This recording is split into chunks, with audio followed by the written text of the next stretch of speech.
Yeah, that's right. Our guest on Just Talking is CCS contributors Kevin Drake and Matt Burt, host of Sports Matters, to discuss all things sports. How's it going, Kevin and Matt? Hey, it's going great, and Matt should be turning back on here in just a moment. But I'm here. It's a pleasure to be back on your show. How did you get inside the NBA bubble, Matt? I snuck in. They have no security. No security. I guess everybody's so focused on the testing, but the reality is there's no security in the Orlando bubble. He's in the NCAA bubble. That should be an NCAA bubble. I'm in the NBA bubble. Hey, let's go. Oh, look at you wearing a Wizards. I like that. That's cool. Who do you think that was? Who do you think that was? Michael Jordan, baby. That's right. Come on, let's be real. Oh, I didn't know that. See? 2 years. But let's get right on into it, because there's so much things happening in the world of sports. Because if, the MLB, they continue to have these postponements, right, throughout the season, when originally the players wanted 80 to 100 games to play this year. What will the MLB need to do to prevent the season from being canceled? Well, since they're not going to play in a bubble and they have the opportunity to, they got a couple different options. I've been hearing through the grapevine, one of them is that the teams that end up having a bunch of cases of COVID, that they would end up having to forfeit games going on in the future. So we'll see if that ends up happening, but that could be an interesting alternative to where the MLB season can support these players, staying healthy, and it gives them an extra incentive because they don't want to lose games. But for the teams that have already had COVID, they've already been punished enough by having to play a bunch of doubleheaders and a bunch of nonstop, no games, no days off, all of that. So the MLB has to do something to change its ways, but they're kind of slow to the punch always. Yeah, because that doesn't sound fair to me, to see that, players, or teams would just be excluded from the tournament just because, they can't, sustain the battle of COVID-19 right now.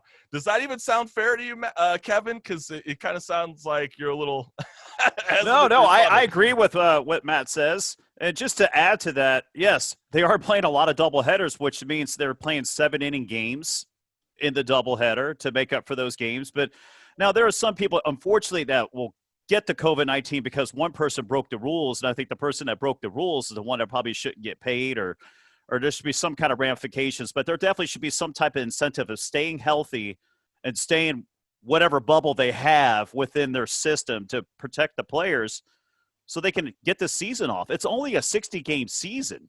Yeah, and I mean, and the word consistently coming out of both Kevin and Matt's mouth is the word bubble. So I'm guessing you guys are saying that the only way that MLB is going to survive for the rest of the season is if they implement a bubble-like environment. Is that what you guys are suggesting? They should have done that from the beginning. It's too late now, Pandora's out of the box. So, well, what about the NFL players?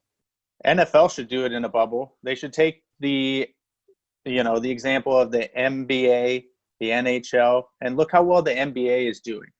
I mean, they have such a really cool product. They have everything going for them. So if the NFL is smart, they look at the NBA, but I don't think that they're going to. I think they're going to try to travel these players, and that produces a risk. And you got so many players that are coming out and saying, I'm not playing, or I'm not going to play.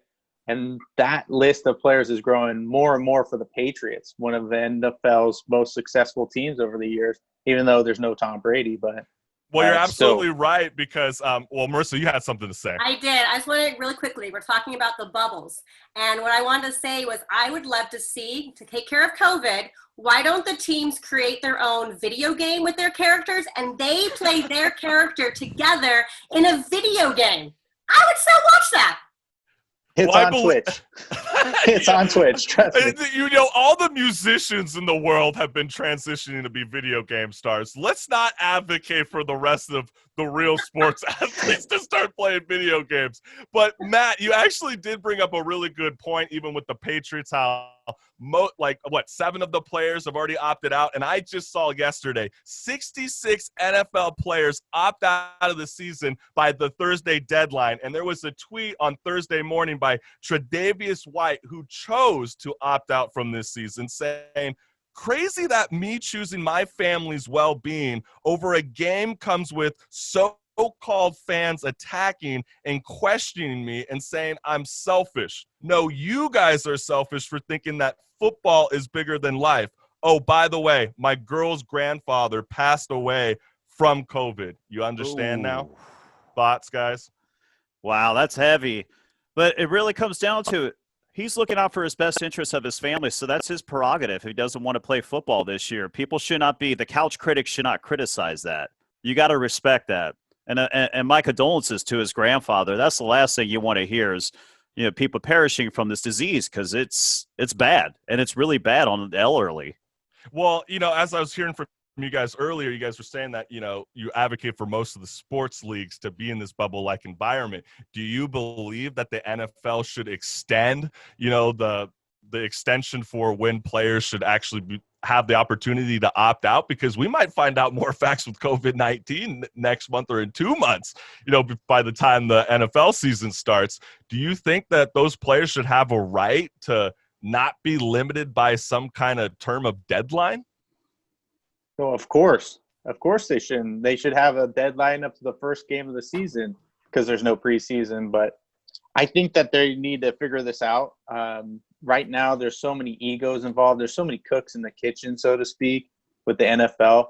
Just imagine, the MLB trying to figure out a 60-game season and how much of a pain that was and how much back and forth. I don't know if you've been following it or not, but the MLB was a pain to get everything figured out. They had local TV rights. They had player salaries. Nothing could be agreed upon at all. And Manfred did a terrible job of leading that. And if you look at them as the example, if you look at that, the NFL is a much more bigger revenue share than the MLB is. So imagine how much arguing is going to go on there. Well, sure, yeah. MLB is no longer that daytime sport, I would say, in 2020. I truthfully don't think it's that. But also at the same time, back when the MLB players, in the Players Association, when they were arguing for over 80 to 100 games, they also said that if my wife or if my kid got hit with COVID-19, I want full pay of the salary. That's kind of what made the situation even more trickier for the MLB, because everything was all about the money. And to be honest with you, it felt like the players didn't really give a crap about their health. It was all about that dinero. Do you see it that way, or am I wrong to be interpreting it in that way? The NFL and the NFLPA, that's one of the major hurdles. It is about money, and it's just about how the players are concerned about what is the procedure if they do opt out. Is that how are they going to get paid? What are the losses going to be like? Because the players want the losses spread out over multiple years. The owners want the losses, all taken up on 2020 and 2021. The owners just want to get the losses over with. So by 2022, they could continue with the salary cap and grow the salary cap that way. Because let's face it, they're going to lose a lot of money this year. Yeah, and absolutely. And, Matt, you actually brought up a really interesting point with the NFL, right? About how there is no preseason this year. And that's actually super detrimental to a lot of the NFL players who are on the practice squad, who wait all year to have those preseason games so they can showcase their talent. So hopefully they get picked up by the 53-man roster. Now, I think about the college athletes. I think about the student athletes. And I think about the lasting effects COVID-19 has on those player athletes. And how are they going to be able to handle this situation, especially since UConn just as of Wednesday just announced that they are not going to be participating in the football season this year? Yeah, that's right. UConn is not participating. And there's, a couple other factors that goes into that besides COVID. But yeah, it all comes down to revenue share. And most of these college teams do not pick up enough revenue share to be having and supporting a big season. You had Division II and Division III cancel their championships. You've had a few other things. I mean, the Pac-12, there is a silent majority of players that are coming out asking for better treatment during all this. which includes a list of demands that they're not going to get everything, just realistically. What's the list of demands? The list of demands includes a 50-50 revenue share, different, healthcare practices for COVID testing. They have all these sort of things. They want, lower income students to have scholarships. They want to create all these sort of changes and everything.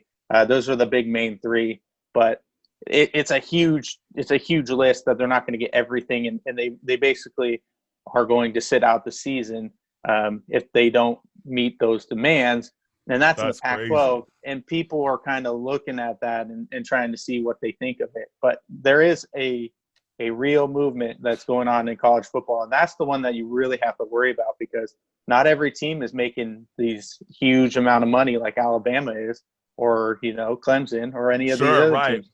Just imagine Arkansas State, or a very tiny school. They're not making anything. So it's going to be an interesting one to navigate. Yeah. It's a great point, because it's like what we were talking about UConn just now. They are actually going through a transition of divisions, which is a lot of money, that they have to fork out. And then you got COVID-19. And then I just saw literally yesterday, not so much sports related, but E-News got shut down from COVID after 30 years on television. I'm shocked. I was so shocked that program is gone. And when I saw that, it totally makes sense of what happening in the sports world. And I know that everybody's advocating, for, crowds to come into sports arenas as soon as possible. I know the MLS just suggested that yesterday, where they said they released the regular season schedule a little bit earlier than normal, but also said we're going to find ways that we can in certain cities where it would be bound acceptable to have audiences in their stadiums. Are you guys groovy with that kind of notion? What do you think, Matt? What about you, Marissa? Are you groovy about it? I just want to say, if there's no E-News, then I'm going to have to listen to Mario Lopez more at I don't know who's worse, Mario Lopez or Ryan Seacrest, because they're both right up there. Maybe they should be in the running to replace Ellen. Maybe that was the whole situation the whole time. Ryan Seacrest is the hardest working person in the industry, and I could actually see that happening. That's so funny. But hey, what I thought was crazy about this whole situation with the COVID-19 is, I was also thinking about student athletes, right? Because when you think about them, they obviously need to have those college credits to be able to play ball or soccer and etc., right? What's going to happen with these players if, let's say the college football doesn't happen at all this year? What should these colleges should do for these athletes who become the super seniors? Should they be able to come back to college and play without having to take courses, or should they be able to get that, get out of jail card and be able to play in the league, no problem? That's really up to the player, but you think about it with basketball. Really? You think that's up to the player? You don't think the university? The player. Well, yes, the universities will say yes. You're allowed to come back for a fifth year, like they offered with the college basketball players, because they canceled the NCAA tournament. But a lot of players, I think, I just graduated. Yes, we didn't get to go. We played our senior season, but we didn't get to play in the biggest tournament of all and have a chance to win the title. They could come back for their fifth season and play basketball, maybe take a couple extracurricular classes that they need, or they might just move on. But you brought up a great point, which I'm trying to get at. The NCAA tournament for basketball got canceled pretty much halfway, right? No, it got canceled beforehand. Even the conference tournaments got canceled, preluding to the NCAA tournament. And we might possibly see 2 years in a row now with no tournament, right? So that means 2 players, 2 years are gone for college basketball athletes. And should they be able to have that right to play 2 extra years in college by every extended amount of time we're in this COVID-19 pandemic? But a player might just want to move on and be like, okay, I'm ready to move on with my life. But what about the player who wants to utilize the college athlete, realm of the world? Because that's usually where, not everybody's going to be a Kobe Bryant, going from high school straight into the league. People need college sports to be able to showcase their talent. What do you guys think? What about you, Matt? What do you think about this situation? Well, kind of. Sorry, the dog barking. No, in the it's all background. good. The dog's if you speaking guys for are Matt. picking it The up. dog's speaking. The It's dog- pissed. The dog's like, no, we're playing the season. And I think I agree with the dog. So I think they're going to end up playing the season without crowds. It's going to take a huge loss on players' scholarships, and it's going to take a huge loss on Why would on a the lot of different players' features. scholarships be affected by this? Because if they don't want to pay, these colleges are going to be like, well, you know. Once hang you're on already with you. committed with the scholarship, I would assume that they would have to commit with that scholarship. Am I wrong? Not necessarily. Not necessarily. That's crazy. It's like- but yeah. Yeah, it's like if you get injured and then if you're unable to play, they'll take away your scholarship. You know, if you get injured to the point where you can't play anymore, they're not going to. You're going to have to figure out a way to pay on your own. They're going to take that scholarship and they're going to give it to someone else that's going to play. It's going to be the same thing with COVID. So if you're not willing to play because of it, like these small-time colleges, you know, they need to figure out a way to get local TV rights and get some sort of revenue going so that they can pay for the players that are going to. So it's the nature of it, and that's why college sports is the saddest of them all because of this. Is because schools like, you know, like Arkansas. I'm getting Right. I mean, State is if the you first want to thing be I think able of. to, you know, have sports happen, of course, Yeah. you know, you got to have revenue. And I know we could be talking about this for days, and it's going to be a tricky situation for every college and university throughout this nation, and we'll be following that closely, and I know Sports Matters will be too.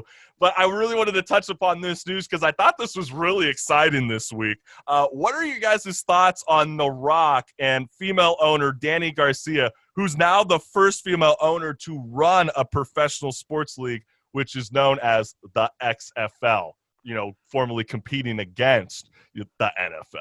Well, did you ever see the show Ballers with The Rock? I love that show. So Sadly enough, I have not, so you're going to have to educate me and the rest of the listeners. it's just a fun show. He's a retired football player, became an agent. He opened his own agency, and, you know, the rest was history. And I think at the very end, I think he became the new commissioner for the NFL. But Do you find that the show Ballers on a level has motivated The Rock to make that move to purchase the XFL? possibly. I mean, he played football. I mean, he was a star in college, but he chose an acting career, which I think The Rock is great. I don't know. Did he choose an acting career? Because the last I recall, he got cut chose from the team. wrestling and then acting. I thought Okay, he got- went to wrestling and then acting. I So thought, he- I thought, yeah. 'cause I thought he got cut from That's the so football team. funny. I forgot about the wrestling. I know all the WWE fans like, oh, how dare you? You host a sports show. You don't know that The Rock was a big-time wrestler. Oh, That's so funny. But no, like on the real though, the reason why I bring this up is because I think this is really exciting because my first reaction when I heard that Dany Garcia was the first female owner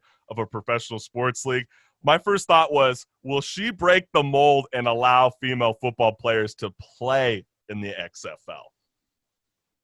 Well, that's a whole nother story. If they can prove that they can play, of course. But, you know, I don't know what they're going to do with that. I just find it really interesting. Do you know how Dany Garcia is connected to The Rock? Does anyone know? No. Anyone know here? No. No? No elaborate. idea. Give us It's the his ex. trivia. It's his ex-wife. Ooh. Yeah. Spicy. I like it. Yes, See, So they're it's making like- amends. exactly. And then they're like, let's do it in football. So I think The Rock won't be making most of the decisions. I think it's going to be Dany Garcia. And I have a feeling she's going to be advocating for female football players to be on the field. And I'm not talking about kickers. I'm talking about some linebackers because I know there's some badass chicks out there that could kick my ass. You know, they could probably lay me sure. out on the Look at some of the football field. UFC fighters. Absolutely. What are your thoughts, Marissa? I hope this does happen. You know, my dad was a professional football player. So growing up, he played football with us in the front yard. I kicked my brother's butts. I was amazing. And my dream was to be a professional football player, just like my father. And then, unfortunately, my mom came and burst my bubble and said, you are a girl. You will never play professional sports, especially football, and to give the dream up. And if you want to be in it, go be a cheerleader. Broke my heart. Yeah, and Now there'd be an option. If I was 8 years old today, maybe in 10 years, I could go play at the XFL and more than just the kicker.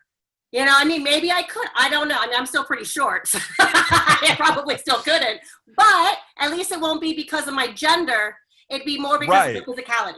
And I don't think it's a move forward for the XFL if they just said, hey, look, female players can play, but you can only be the kicker. Why? That still doesn't show progress unless Kevin or Matt, do you feel like, men and females, they shouldn't be having contact sports in general to begin with?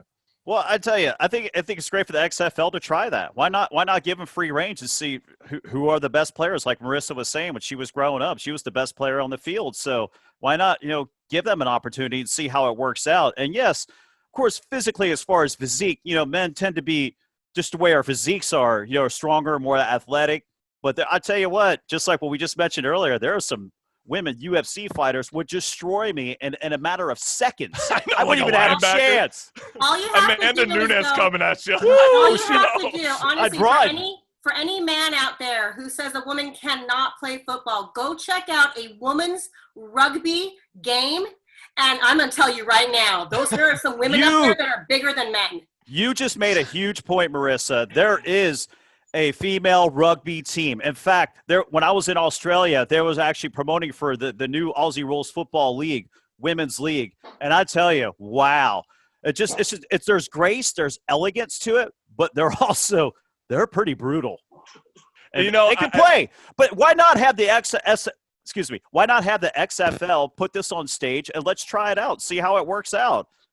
So, we'll figure it out. Yeah. I have a feeling the XFL is going to beat the NFL first on bringing in their first female football player into the league way before the NFL does. But I want to have some time to talk about this because, what are you guys' thoughts on the NBA and now the NCAA participating in a social justice campaign by allowing athletes to change the name on their jersey? Do you guys think that it's been working out so far for the NBA and they're getting their message across? Matt? It worked out at first, but then they changed it. I think they had a little bit of a tough time recognizing who players were or whatnot. Just because, So then they changed it where you would have the statement above the number and then your name below it. So if players had something like vote, it would be vote Millsap, vote Paul. It's like right. I don't necessarily. Well, some of these ones some of these that I had up on here was like education reform, economics. I'm like economic group, love us. It's like sometimes on a level I feel like it's what we used to make fun of all the people that were spray painting messages in the street asphalt. Does that really get the point across? Because sometimes when I just see education reform, if you're not in tune, if you're not watching the NBA religiously like I am right now, you're not going to know what any of these players have to say for any of those issues on the back of their name. So I have a feeling a lot of these NBA players are going to have to do a lot of work off the court to get that message across. And you brought up a really funny point, Matt, with the vote, right? Because I saw that this morning the WNBA, which is the Women's National Basketball Association, approved a message for the Atlanta Dream players to wear warm-ups saying, vote Warnock, who is running against the Senator Kelly Loeffler. Hopefully I didn't butcher her name. But if you guys know who she is, she fell into the drama with the Atlanta Dream because she is the co-owner of that team, where the players are mad at their own co-owner because she opposed the idea of putting social justice campaigns on the back of their jerseys. Now I feel like it's becoming ass backwards now when you have your own players literally shutting down the person that's putting money into your pocket. Thoughts? Well, I'm sure she, has very strong feelings about it, and I'm sure that her and Donald Sterling can get together and they can have a little pity party. I just wish the players would recognize some of the children that were lost during this whole ordeal in the last few months, putting their names on it and just, showing the love to the families. And, I know it's very hard for families, especially when you lose a child. I couldn't only imagine. I've only had relatives that have lost a child, through a horrible act, and you never get over it. What I was thinking that the co-owner of the Atlanta Dream was just trying to say was like, I just don't feel like sports leagues should get involved in politics. Should really keep it all about entertainment. But, I know that we're starting to run out of time. Marissa's super loud. I'm trying to cut it down. I know you're Elgato Stream Deck It's not compatible for the No, moment. there's your cue. Wrap There's it the up. cue. Chris is like, yeah, get us out of here. Get us Well, out. Sorry about that, I fam. don't have my stream deck. But I know I wish I had more time to talk about this, and I'm sure we'll be talking about it the next time you guys come on next month. But since I got a last 30 seconds with you, for all everybody who's starting to draft for the fantasy league for the NFL this year, what players should you avoid drafting early this year? Kevin? All the players that opted out, like Devin Futchness for the Bills, Marquise Goodwin, Brandon Bolden, fine, just to not name a any of few. the people that opted out. Stop it. Stop Yeah, it. get him out of Like here. a Just saying. what about Tom Brady? Lamar Jackson, Patrick Mahomes, you think he'll do I it tell you again, what, or man, I would not select Tom Brady. I would select Tom Brady. He's got so many weapons around him now, and they just added LaShawn McCoy. All right, Matt, what about you, my friend? Derrick Henry. You want a Derrick. reasoning? What's that? Yeah, I just don't think that he's going to perform as well in the regular season. Okay, And fair everyone's going to enough. be hot on him. You said the guy that you don't want to draft high. Everyone's going to be hot on him. He's going to go early. You don't want That's to take true. him early. Well, fair enough, boys. I appreciate you guys coming back on. We have both the hosts, Kevin Drake and Matt Burt from Sports Matters. Thank you again, guys. Thank you. Thanks, Chris. Thanks, Marissa. Thank you, guys. Ciao.